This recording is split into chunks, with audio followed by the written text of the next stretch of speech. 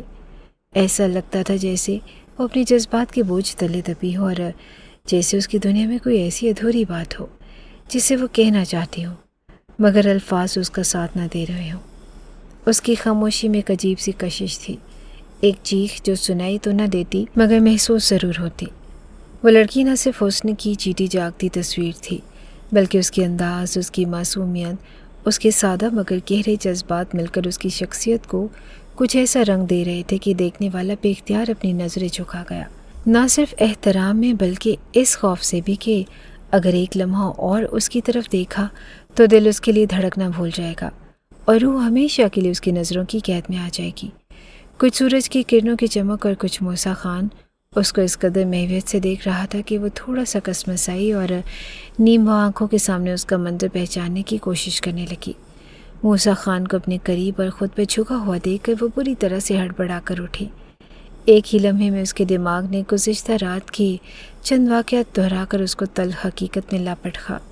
وہ میں نے صفائی کر دی تھی مگر نہ جانے کیسے میں سمیٹ لیتی ہوں، وہ گھبرائی سی آواز میں بولی اور موسیٰ خان کو شرمندہ کر گئی۔ اپنے گھر اپنے ہی کمرے میں اتنی خوبصورت اور دل کو زیر کر دینے والی بیوی موجود ہوتے ہوئے بھی وہ گزشتہ رات ایک انجان عورت کو خوش کرنے میں ہلکان ہو رہا تھا، جس کے چہرے پر خوبصورت دیکھنے کی کوشش میں میک اپ کی دبیز تہ تھی اور چہرے پر کوئی کشش و شرم و حیا نام کی چیز نہ تھی۔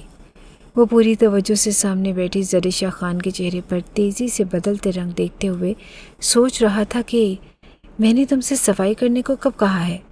موسیٰ خان کا لب و لہجہ بھی رات کی نسبت بہت نرمی اور اپنائیت سے بھرپور تھا، اور زریشہ خان اس نرم لہجے اور بدلتے ہوئے رویے پر حیرت سے اس کی جانب دیکھتی پل کے پل میں نگاہیں دوبارہ نیچی کر چکی تھیں۔ اتنی نرمی اور محبت سے بات کر رہے ہیں، خدا خیر ہی کرے کہیں یہ وقتی نرمی کسی بڑے طوفان کا پیش خیمہ ثابت نہ ہو۔